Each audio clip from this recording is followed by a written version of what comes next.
السلام علیکم ورحمۃ اللہ تعالی وبرکاتہ۔ وعلیکم السلام ورحمۃ اللہ وبرکاتہ۔ نحمده ونصلي ونسلم على رسوله الكريم، اما بعد فاعوذ باللہ من الشیطان الرجیم، بسم اللہ الرحمن الرحیم۔ ان اللہ وملائکتہ یصلون علی النبی یا ایہا الذین آمنوا صلوا علیہ وسلموا تسلیما۔ اللهم صل على سيدنا ومولانا محمد معدن الجود والكرم وآله الكرام وابنه الكريم وبارك وسلم صلاة وسلاما عليك يا رسول الله صلی اللہ تعالی علیہ وسلم۔ چندے کا بیان جاری ہے، تو اس سے پہلے تاوان وغیرہ کے مسائل بیان کیے گئے کہ اگر کوئی غیر مصرف میں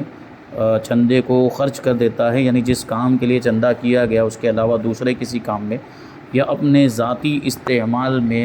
خرچ کر دیتا ہے، تو اس کے احکام اور مسائل اس سے پہلے بیان کیے گئے۔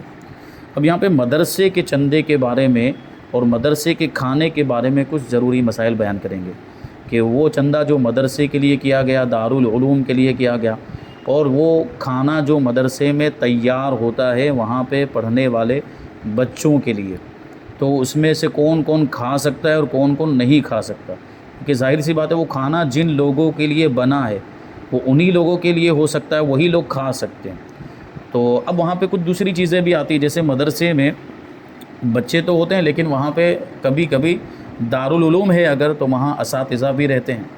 ان کے بھی رہنے سہنے کا انتظام ہوتا ہے، ان کے بھی کھانے پینے کا انتظام ہوتا ہے، تو وہ بھی اس کھانے میں شریک ہوں گے، یعنی وہ کھانا ان کے لیے بھی ہوگا۔ اسی طرح کچھ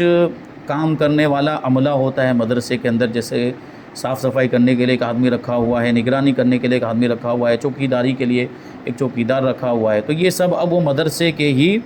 یوں سمجھے کہ ذمہ داروں میں اور اس کے انتظامیہ میں اور اس سے تعلق رکھنے والے لوگوں میں اس کا شمار ہوگا، تو یہ لوگ ان میں شامل ہو جائیں گے اور یہ کھانا وہ کھا سکتے ہیں جو مدرسے میں بنائے۔ لیکن مان لیجئے کہ مدرسے میں بچوں کے لیے کھانا بنا یا مدرسے کے متعلقین کے لیے جو ضروری متعلقین ہیں ان کے لیے کھانا بنا ہوا ہے، اب باہر سے کوئی شخص آیا اور وہ کھانے لگ گیا،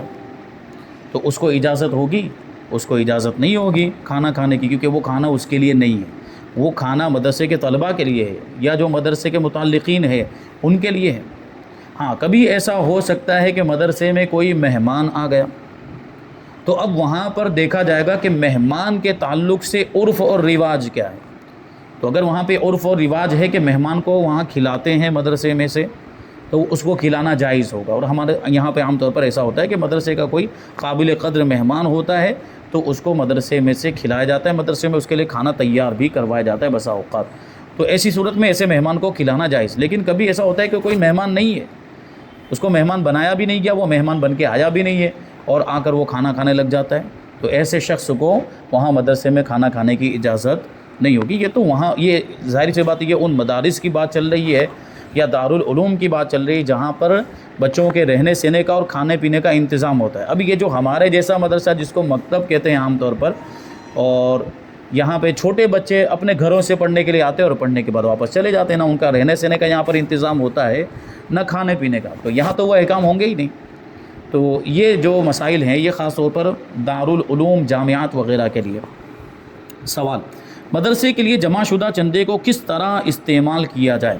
جواب: مدرسے کے لیے جمع شدہ چندے کو وہاں کے عرف کے مطابق استعمال کیا جائے، یعنی چندے کے تعلق سے جو وہاں کا عرف ہے کہ مدرسے کے لیے چندہ کیا جاتا ہے تو اس چندے کو کس کس کام میں خرچ کیا جاتا ہے، مدرسے کے کون سے کام میں وہ چندہ لگایا جاتا ہے، تو ان سارے کاموں میں اس کو استعمال کیا جائے گا، خرچ کیا جائے گا۔ جیسے مدرسین اور دیگر عملہ کی تنخواہیں،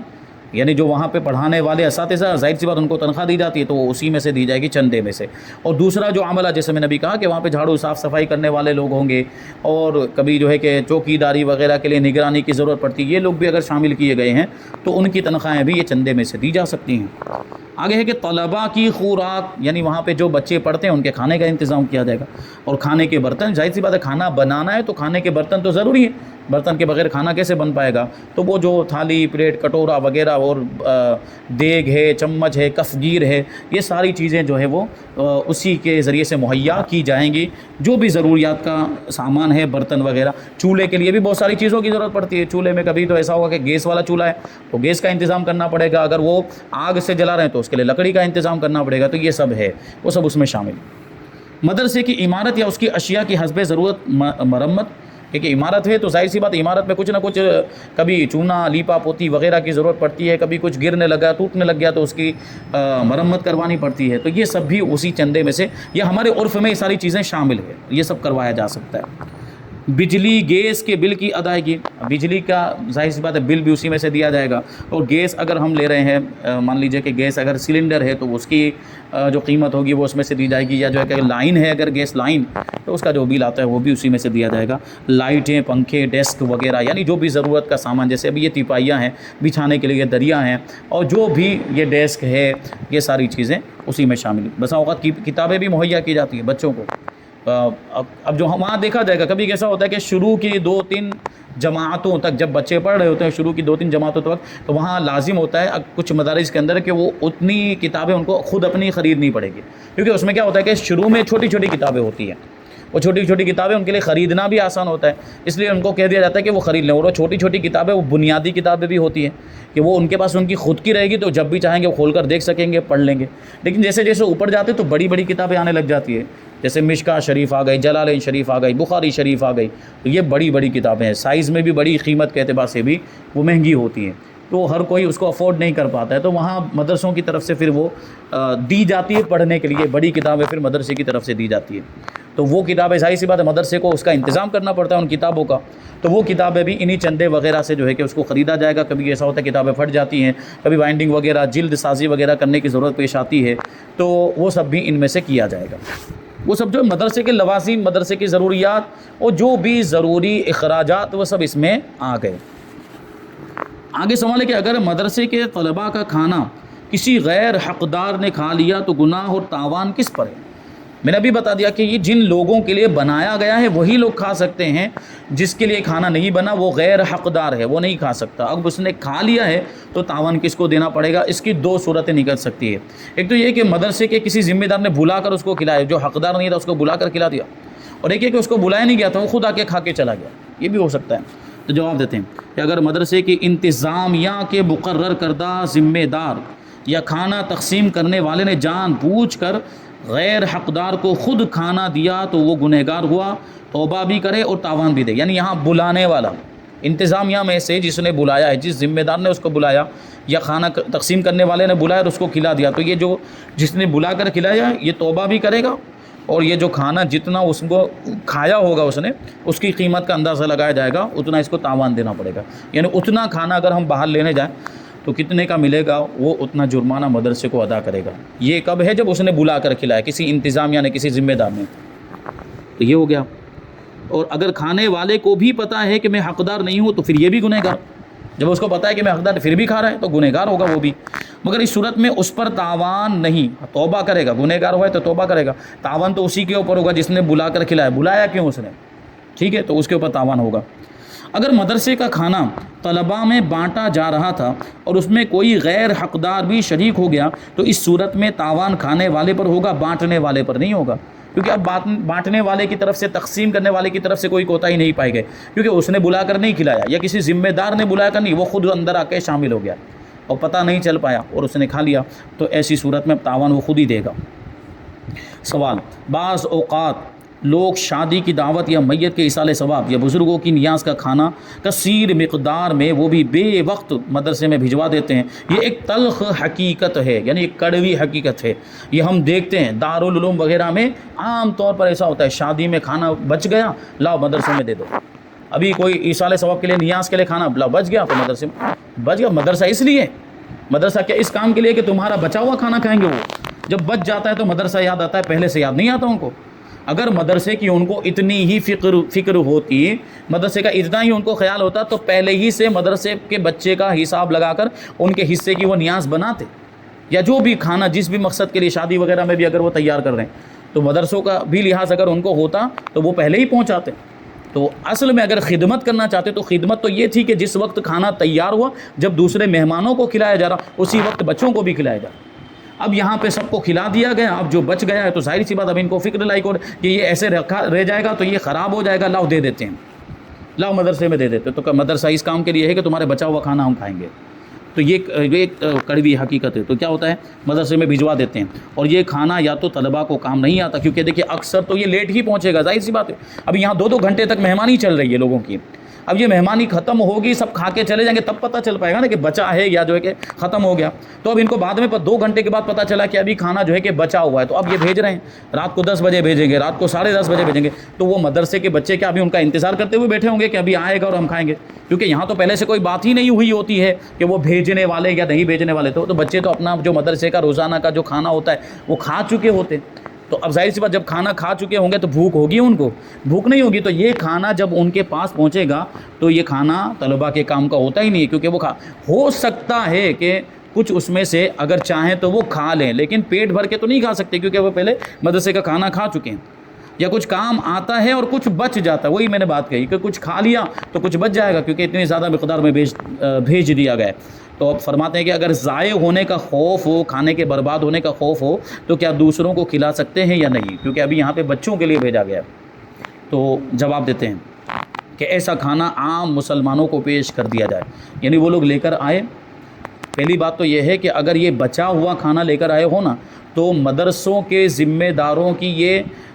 ذمہ داری بنتی ہے کہ واپس یہ بچا ہوا کھانا ہمارے بچے نے کھایا، لے جاؤ جاؤ غریبوں میں بانٹ دو، فقیروں میں جو درگاہ پہ بیٹھے ہیں، مسجد کے سب باہر بیٹھتے ہیں، جاؤ ان کو بانٹ دو، ہمارے بچے اس کام کے لیے نہیں۔ کیونکہ مدرسے میں اس بات کا اہتمام ہونا چاہیے کہ بچوں کی ہر چیز کا خیال رکھا جائے۔ اب یہ اس طرح کا کھانا باسی بھی ہو چکا ہوگا، ہو سکتا ہے خراب ہو چکا ہو، کیا پتہ اس میں کیا۔ اور پھر دوسری بات، یہ تو اخلاق کے بھی تو خلاف ہے کہ تم بچوں کو ایسا کھانا لا کر دے رہے ہو۔ تو ان کی سوچ جو ہے وہ اس کو جو ہے کہ ان کو سکھانے کے لیے، تاکہ ان کو عبرت حاصل ہو کہ یہ ہم جو کر رہے ہیں غلط بات ہے، یہ نہیں ہونا چاہیے، تو واپس کرو، ایسا کھانا ہم کو نہیں چاہیے۔ اگر تم کو دینا ہے تو پہلے آ کر دے کر جاؤ۔ اگر تم کو مدرسے میں بچوں کو کھانا کھلانا ہے تو جس وقت تم اپنے مہمانوں کو کھلا رہے اسی وقت آ کر کھلاؤ، تب ہم قبول کریں گے۔ بعد میں لے کر آؤ گے تو ہم قبول نہیں کریں گے۔ مدرسے کے ذمہ داروں کو ایسا کرنا چاہیے تاکہ لوگوں کو سبق حاصل ہو۔ تو اگر ایسا مطلب خوف ہے کہ وہ کھانا جو ہے کہ وہ خراب ہو جائے گا، تو عام مسلمانوں کو دے دیا جائے، یعنی جو قریب میں مدرسے کے آس پاس جو لوگ رہتے ہوں، یا غریب ہوں، مسکین، فقیر، جن کو کھانا نہ ملا ہو، ان کو لے جا کر بانٹ دیا جائے۔ بے وقت دیا جانے والا کھانا عموماً وہ ہوتا ہے جو تقاریب میں بچ جاتا ہے، جو پروگرام وغیرہ میں، شادی بیاہ کی جو تقریبات ہوتی ہے اس میں جو کھانا بچ گیا، عام طور پر یہی مدرسے میں دیا جاتا ہے۔ ضائع ہونے کے خوف سے لوگ مدرسے وغیرہ میں بھجوا دیتے ہیں۔ غالباً یہاں مقصود طلباء کی خدمت نہیں ہوتی، ذہن یہ ہوتا ہے کہ کسی کے بھی کام آ جائے، بس یہ بچ گیا ہے تو خراب ہونے سے تو اچھا ہے کہ لاؤ کسی کو دے دیا جائے۔ وہاں طلباء کی خدمت کرنا مقصود نہیں ہوتا، کیونکہ اگر خدمت کرنا مقصود ہوتا تو کیا کرتے ہو، پہلے سے دیتے۔ اس طرح کا کھانا بارہا مدارس میں بھی ضائع ہوتا ہوگا، کیونکہ وہ پہلے کھانا کھا چکے ہیں بچے، تو یہ کیسے کھا پائیں گے۔ مدرسے والوں کو چاہیے کہ ضرورت نہ ہونے کی صورت میں قبول ہی نہ کریں، لے جاؤ واپس، اور اگر قبول کر ہی لیا تو اپنی ذمہ داری نبھائیں اور اسے ضائع ہونے سے بچائیں اور ثواب کمائیں۔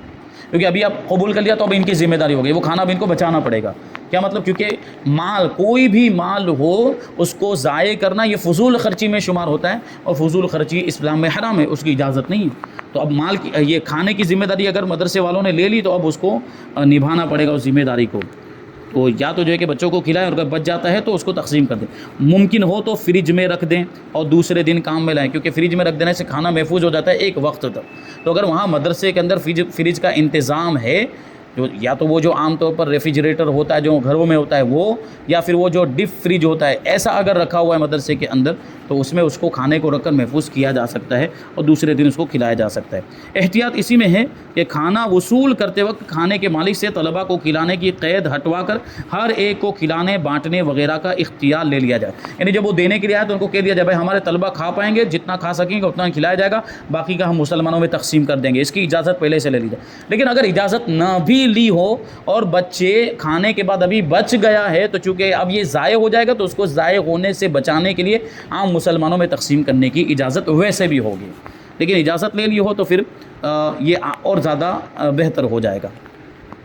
آگے ایک سوال ہے کہ وہ کھانا جو مدرسے میں پکایا گیا ہو اور بچ جائے، دوسرے وقت طلباء بھی نہ کھائیں، خراب ہونے کا اندیشہ ہونے کی صورت میں کیا ایسا کھانا محلے میں تقسیم کر سکتے ہیں؟ جواب، جی ہاں، محلے یا عام مسلمانوں میں تقسیم کر سکتے ہیں، کیونکہ اب وہ خراب ہو جائے گا، اب وہ مدرسے میں بچوں کے کام کا نہیں رہا، بچے کھا چکے ہیں، اب وہ کھائیں گے نہیں۔ تو ایسی صورت میں اگر اس کو ویسے ہی رکھا جائے گا تو ایسی وہ جو ہے کہ کھانا خراب ہو جائے گا۔ تو عام مسلمانوں میں تقسیم کرنے کی اس کو اجازت ہوتی ہے، اس کو خراب ہونے سے بچانے کے لیے۔ اب آگے کہتے ہیں کہ مسجد اور مدرسے کی اشیاء، یعنی مسجد اور مدرسے کی چیزوں کا استعمال کیسے ہوگا؟ سوال: اگر مسجد اور مدرسے کی عمارت ساتھ ساتھ ہو، مسجد اور مدرسہ دونوں ساتھ میں، تو ایسی صورت میں مسجد کی دریا، رحل، قرآن پاک وغیرہ مدرسے میں، اور مدرسے کی اسی طرح کی اشیاء مسجد میں استعمال کی جا سکتی ہے یا نہیں؟ مدرسہ بالکل مسجد سے متصل ہے، ابھی آپ کوئی سوچے کہ یہاں مسجد کی چٹائی اٹھا کر لے جائے، مدرسے میں بیٹھ کے پڑھنے لگ جائے، یا مسجد میں جو مصحف قرآن شریف دیا ہوا ہے اس کو اٹھا کر لے گیا، یا رحل جس کو ہم لوگ عام طور پہ کیا ریال بولتے ہیں، ریال جو ہمارے عرف میں، لیکن وہ اصل جو لفظ ہے وہ ہے رحل، راحلم، تو وہ جس پر قرآن شریف رکھ کر ہم لوگ پڑھتے ہیں، تو یہ مدرسے میں لے جا سکتے ہیں یا مدرسے کا سامان اس طرح مسجد میں لا سکتے ہیں کہ نہیں؟ وہی سوال۔ تو جواب ہے نہیں کر سکتے۔ جو چیزیں مدرسے کے طلباء کے لیے کسی نے وقف کی ہیں وہ طلباء ہی کام میں لائیں گے، اور جو مسجد میں نمازیوں کے لیے وقف کی گئی وہ مسجد کے نمازی ہی استعمال کریں گے۔ ہاں، طلباء بھی اگر مسجد ہی میں آ کر وہاں کے قرآن پاک سے تلاوت کریں تو کوئی حرج نہیں۔ یعنی مدرسہ اگرچہ مطلب الگ ہے، مسجد سے الگ ہے، لیکن کبھی ایسا ہوتا ہے نا کہ سبق یاد کرنے کے لیے مسجد میں چلے گئے، اگر متصل مسجد ہوتی ہے، اور دارالعلوم میں بھی اکثر ایسا ہوتا ہے کہ یاد کرنے کے لیے کبھی مسجد میں جا کر بیٹھ جاتے ہیں، یا کبھی کسی مزار پہ جا کر بیٹھنے کے لیے پڑھنے کے لیے بیٹھ جاتے ہیں، تو ایسی صورت میں اب یہاں پر اگر مسجد میں آ کے وہ اپنا سبق یاد کر رہے ہیں تو یہاں قرآن شریف لے کر مسجد کا قرآن شریف اور رحل وغیرہ استعمال کر سکتے ہیں، کیونکہ اب وہ مسجد میں آ گئے تو وہ مسجد میں آنے والوں میں شمار ہوں گے، اور وہ مسجد کے آنے والے لوگوں کے لیے ہی تو رکھی گئی ہے۔ تاہم ان پر اپنا نام و پتہ نیز سبق وغیرہ کے لیے قلم سے نشانات نہیں لگا سکتے، کیونکہ مدرسے میں دارالعلوم میں پڑھتے ہیں تو اپنی کتاب پر نام لکھ لیتے ہیں، نام اور پتہ، ایڈریس وغیرہ، تاکہ پتہ چلے کہ یہ کس کی کتاب ہے۔ اور بسا اوقات یہ ضروری بھی ہوتا ہے کہ مدرسے میں اتنے سارے بچے ہیں، وہ سب کی الگ ایک جیسی کتابیں ہیں، تو وہ مکس ہو جاتی ہیں، بسا اوقات پھر اس کا ڈھونڈنا مشکل ہو جاتا ہے، تو نام لکھ کے رکھتے ہیں تاکہ وہ آسانی سے مل جائے۔ اور سبق کبھی پڑھتے ہیں تو سبق کی نشانی ہے کہ آج یہاں تک سبق ہوا تو نشانی لگاتے کہ نہیں لگاتے، آج یہاں تک ہوا، آج یہاں تک ہوا جو۔ اور حفظ پڑھنے والے، خاص طور پر حفظ پڑھنے والے بچوں کے قرآن شریف میں ان کے اساتذہ کبھی کچھ ایسی غلطیاں ہو جاتی جس کی نشاندہی بہت زیادہ ضروری ہوتی، تو وہاں وہ قلم سے نشان لگاتے ہیں۔ یہ بہت بڑی غلطی ہے، آئندہ نہیں ہونی چاہیے، اس کو نشانی والی غلطی کہتے ہیں، یہ حفظ میں خاص طور پر اس کا لحاظ ہوتا ہے۔ لیکن اگر بچے پڑھنے کے لیے آئے ہیں اور مسجد کا قرآن شریف لے کر، تو پھر یہ کچھ بھی اس پہ لکھ نہیں سکتے، یہ نشانی وغیرہ نہیں لگا سکتے، پتہ اور ایڈریس وغیرہ نام بھی نہیں لکھ سکتے۔ البتہ وہ مدارس جن کی الگ سے کوئی حیثیت نہیں ہوتی اور وہ مسجد ہی کی عمارت میں ایک طرف مخصوص جگہ پر قائم ہوتے ہیں، جنہیں مسجد کا مدرسہ بھی کہا جاتا ہے، ان میں اگر مدرسے کی کوئی چیز مسجد میں لے جا کر استعمال کی جائے تو حرج نہیں، کیونکہ عرفاً ایسی جگہوں کے لیے فرق نہیں کیا جاتا، اور استعمال میں بھی عرف یہی ہوتا ہے۔ جیسے ابھی ہمارا یہ مدرسہ، یہ مسجد کے احاطے میں ہی چلتا ہے، اور اس کو مسجد ہی کا مدرسہ کہا جاتا ہے، میٹھا بھائی مسجد کا مدرسہ کہا جاتا ہے کہ نہیں، وہ مدرسہ جو میٹھا بھائی مسجد میں چلتا ہے۔ تو اب ہم یہاں پر چاہیں تو وہاں سے قرآن شریف لا کر یہاں پڑھ سکتے ہیں، اور پڑھتے بھی ہیں، وہاں سے قرآن شریف لا کر، مسجد کا قرآن شریف لا کر، کیونکہ یہ مسجد ہی کے اندر ہے، مسجد ہی کے احاطے میں ہے۔ اور یہاں اگر مان لیجئے مدرسے میں کوئی قرآن شریف لا کر رکھا گیا ہے اور کوئی چاہتا ہے کہ وہ قرآن شریف لے جا کر مسجد میں پڑھے، تو اس کی بھی اجازت ہوگی، کیونکہ اس کا عرف جاری ہے۔ آگے ہے کہ اپنی دکان پر یا گھر میں پینے کے لیے مسجد یا مدرسے کے کولر سے ٹھنڈا پانی بھر کر لے جانا کیسا ہے؟ اگر مؤذن صاحب سے اجازت لے لی ہو تو کیا حکم ہے؟ یہ ناجائز ہے، کیونکہ مسجد میں جو پانی رکھا گیا ہے، اگرچہ کولر ٹھنڈا پانی، وہ مسجد میں آنے والے نمازیوں کے لیے ہوتا ہے۔ وضو کرنے کا پانی مسجد میں رکھا گیا تو وضو کرنے کے لیے ہوتا ہے، اور مسجد کا پانی وقف ہوتا ہے، اور وقف جس کام کے لیے ہوا اسی کام میں استعمال ہو سکتا ہے، اس کے لیے اس کو یہاں سے باہر نہیں لے جا سکتے، گھر میں بھی نہیں لے جا سکتے، دکان میں بھی نہیں لے جا سکتے۔ مؤذن، خادم یا امام بلکہ متولی بھی چندے کی ان چیزوں کو خلاف شریعت استعمال کرنے کی اجازت نہیں دے سکتے۔ یہ جس کام کے لیے دیے گئے ہیں، جس کام کے لیے ان کو رکھا گیا ہے، اسی کام میں ان کا استعمال ہو سکتا ہے، اس کے علاوہ دوسرے کسی کام میں نہیں استعمال کر سکتے۔ ہاں، جو ایک مسئلہ جو سوال پوچھا گیا تھا درس کے علاوہ میں، کہ مسجد ہی کی دکانیں ہیں اور اس میں کرایہ دار ہیں، اور ان کے پاس اپنا کوئی ذریعہ پانی کے لیے نہیں ہے، پانی کے استعمال کا اپنا کوئی ذریعہ نہیں ہے، اور وہاں عرف پہلے ہی سے یہ جاری ہے، جب سے وہ دکانیں مسجد میں بنائی گئی ہیں پہلے ہی سے یہ عرف جاری کہ وہ اپنے ضرورت کا پانی یہاں سے لے کر جاتے ہیں۔ اگر اس کا عرف ہے وہ مسجد ہی کی دکانیں ہیں تو ان کو اجازت ہوگی عرف ہونے کی بنیاد پر، ورنہ عام طور پر اس کی اجازت نہیں۔ سوال: کسی کی وجہ سے مدرسے کا ڈیسک ٹوٹ گیا تو کیا کیا جائے؟ جیسے یہ ٹپائی ہے، ابھی ڈیسک ہے یا جو چیزیں کتاب وغیرہ رکھنے کے لیے ٹیبل ہوتا ہے یا رحل ہے، اس کو کسی نے توڑ دیا،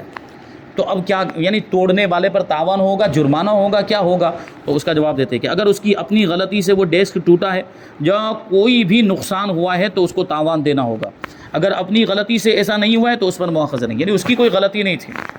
اس نے جان بوجھ کے نہیں توڑا، ویسے ہی ٹوٹ گیا، تو ایسی صورت پر اس پر تاوان نہیں. جیسے کوئی چیز ہوتی ہے نا بہت زیادہ استعمال ہونے کی وجہ سے پرانی ہو جاتی ہے، اور پرانی ہو جانے کے بعد وہ ایک وقت آتا ہے کہ خود بخود ٹوٹ جاتی ہے، تو اب اس کو یہ نہیں کہیں گے کہ اس نے جان بوجھ کے توڑا. ایک یہ ہے کہ وہ صحیح سلامت ہے، قابل استعمال ہے، مضبوط ہے، اس کو اٹھا کے ایسے پٹک دیا زمین پہ تو اب ٹوٹ گیا، تو یہ اب اس کی طرف سے توڑنا پایا گیا تو اس پر تاوان ہوگا جس نے توڑا. ابھی ہم لوگ دیکھتے ہیں بسا اوقات یہ اسکولوں میں بھی ہوتا ہے، جب آخری دن ہوتا ہے، فیئر ویل کا دن ہوتا ہے، سب توڑ پھاڑ کے جاتے ہیں، پنکھا بھی توڑ دیا جاتا ہے اور جب سب توڑ دیا. خاص طور پہ سرکاری اسکولوں میں یہ سب ہوتا ہے، گورنمنٹ کی اسکولوں میں تو اگر خدا نہ خواستہ مدرسے میں یہ چیز ہو رہی ہو تو پہلے تو اس پر روک لگائی جائے گی، اور جو ایسا کر رہے ہوں سب سے تاوان لیا جائے گا. جس نے جو توڑا ہے اس کی قیمت جو ہے کہ مدرسے میں لی جائے گی، ورنہ وہ سخت. اور ویسے بھی توڑنے کی وجہ سے گنہگار تو ہو ہی گئے ہیں، تاوان بھی دینا پڑے گا، اور توڑنے کا جو گناہ ہوا اس سے توبہ بھی کرنی پڑے گی. آگے ہے کہ کسی کی وجہ سے، اچھا وہ ڈیسک کا مسئلہ ہو گیا کہ مدرسے کے ڈیسک، دروازے اور دیوار وغیرہ پر کچھ لکھنا کیسا ہے؟ اکثر یہ ہوتا ہے طلبہ جو ناسمجھ بچے ہوتے ہیں، ظاہر سی بات ہے، اور دارالعلوم وغیرہ میں تو عام طور پر وہ بچے آتے ہیں جو ماں باپ کو پریشان کر رہے ہوتے ہیں تو ان کو بھیج دیا جاتا ہے. یہ چیز ہم نے سنی ہوگی، گھر میں بہت پریشان کر رہا تھا تو لاؤ اس کو سوچا دارالعلوم میں ڈال دیتے ہیں. تو اب ظاہر سی بات ایسے شریر بچے مدرسے میں آئیں گے تو کیا فوراً تو سدھر نہیں جانے والے ہیں، تو وہ وہاں آ کے بھی اس طرح کی شرارتیں کرتے ہیں کہ کچھ لکھا یہاں پہ لکھ دیا، کچھ دیوار پہ لکھ دیا، کچھ جو ہے کہ ٹوائلٹ میں جا کر لکھ دیا. یہ سب ہوتا ہے، اور یہ اسکولوں میں بھی کالجز میں بھی ہوتا ہے یہ سب، کہ تو ٹوائلٹ کے دروازوں پہ اندر کی جانب گندی باتیں بھی، فحش باتیں بھی لکھی رہتی ہیں. فرماتے ہیں کہ مدرسہ اور مسجد کی چیزوں پر کجا کسی دوسرے کے مکان، دکان، دیوار، دروازے یا گاڑی اور بس وغیرہ چیزوں پر بھی بلا اجازت شرعی کچھ لکھنا یا اسٹیکر یا اشتہار چسپاں کرنا ممنوع ہے. یعنی کسی کی ملکیت کی چیز ہے، ہم اس کی اجازت کے بغیر اس پر کچھ لکھ نہیں سکتے، بلکہ کوئی اسٹیکر بھی نہیں چپکا سکتے، کوئی اشتہار بھی نہیں، جیسے کہ پوسٹر وغیرہ پر پروگرام کے اجازت کے بغیر کسی کی بھی دیوار وغیرہ پر ہم نہیں لگا سکتے. معاذ اللہ عز و جل، بعض بد اخلاق اور گندی ذہنیت کے لوگ مسجدوں، مدرسوں یا عوامی استنجا خانوں کی دیواروں اور دروازوں پر فحش باتیں یعنی گندی باتیں تحریر کرتے ہیں اور تصویریں بھی بناتے ہیں. ان کو اللہ تعالیٰ سے ڈرتے ہوئے توبہ کر لینی چاہیے، نیز اس کا ازالہ بھی کرنا چاہیے. یعنی جو کام انہوں نے کیا ہے، یعنی گندی باتیں اور جو بھی گندی تصویر اگر بنائی ہے تو اس کو مٹانا چاہیے. اب مٹانے کی کیا صورت ہوگی اس کو آگے والے سوال میں شامل کرتے ہیں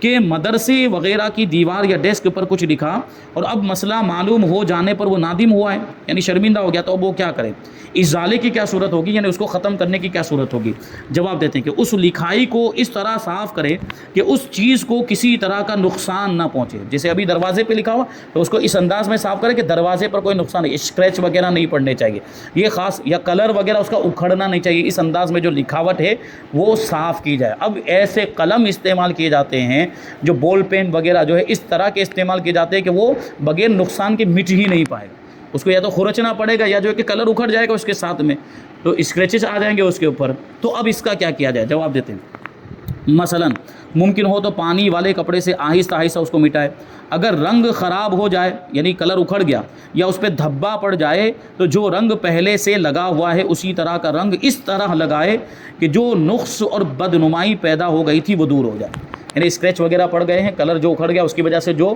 وہاں پہ وہ دکھنے میں خراب لگ رہا ہے تو اب اس کو بالکل اس طرح کر دیا جائے جیسے وہ پہلے تھا، اور بالکل اسی طرح کا رنگ جو پہلے لگا ہوا تھا وہ لا کر اس کو لگانا پڑے گا. یہ دیکھیے کتنا سخت حکم ہے، اس پہ کوئی توجہ نہیں دیتا ہے، بالکل بے احتیاطی کے ساتھ جو ہے کہ اس طرح کچھ بھی لکھ کر چلے جاتے ہیں. تو یہ تو کتنے سخت گناہ میں وہ مبتلا ہیں، اور پھر توبہ بھی کریں گے. ازالہ کرنے سے قبل یعنی یہ مٹانے سے پہلے ضرورتاً مدرسے کی انتظامیہ وہ اس گھر یا دکان کے مالک کو اعتماد میں لے لے. یعنی وہ آ کر بتائیں کہ ہم سے یہ غلطی ہو گئی، اب ہم اس کو دور کرنا چاہتے ہیں، ہم یہ نام وغیرہ جو ہے ہم نے لکھ دیا یا جو بھی لکھا ہے گندی بات یا وہ ہم اس کو مٹانا چاہتے ہیں، ہم اپنی غلطی کو سدھارنا چاہتے ہیں، تو ہمیں اس کی اجازت دی جائے. کیونکہ ابھی کیسا ہوا، اگر اجازت نہیں لی اور ان کو بتایا نہیں، انتظامیہ ذمہ دار متولی وغیرہ کو نہیں بتایا، ڈائریکٹ جا کر ابھی کلر کرنے لگ جائے گا، ڈائریکٹ جا کے بھی دروازے پہ کلر، تو اس کو روکا جائے گا. ظاہر سی بات ہے، کیونکہ مسجدوں میں، مدرسوں میں عام طور پر یہ اس طرح اجازت تھوڑی ہوتی ہے کہ کوئی بھی آ کے کچھ بھی کرنے لگ جائے، کلر کرنے لگ جائے یا یہ. تو وہ اعتماد میں لے، یعنی ان کو یہ بتائے حقیقت ہے میں یہ کیوں کر رہا ہوں، تو یہ ہو جائے گا تاکہ کسی قسم کا فساد وغیرہ نہ ہو. وقف کے مقامات مثلا مسجد یا مدرسے کی انتظامیہ کا معاف کر دینا کافی نہ ہوگا، ازالہ ضروری ہے. یعنی لکھ کر چلے گئے یا جو ہے کہ باتیں گندی تصویریں بنا دی، اب انتظامیہ سے معافی مانگ رہے اور انتظامیہ متولی وغیرہ، چلو ٹھیک ہے معاف کیا، تو ان کا معاف کرنا کافی ہوگا؟ ان کا وہ معاملہ ہی نہیں، ان کا حق ہی نہیں، وہ تو صرف ذمہ دار ہے. یہ تو پھر مسجد مدرسہ یہ تو وقف ہو جاتا ہے، یہ تو پھر حق اللہ میں گرفتار ہوئے ہیں. تو توبہ ضروری ہے اور اس کا ازالہ بھی ضروری ہے. ہاں اگر کسی کی ذاتی دیوار وغیرہ پر لکھا تھا، چاکنگ وغیرہ کی تھی، یعنی چوک وغیرہ سے لکھ دیا تھا، تو اس کا چوکیدار یا ملازم یا کرایہ دار وغیرہ نہیں، بلکہ اصل مالک اگر معافی دے دے تو ازالے کی حاجت نہیں.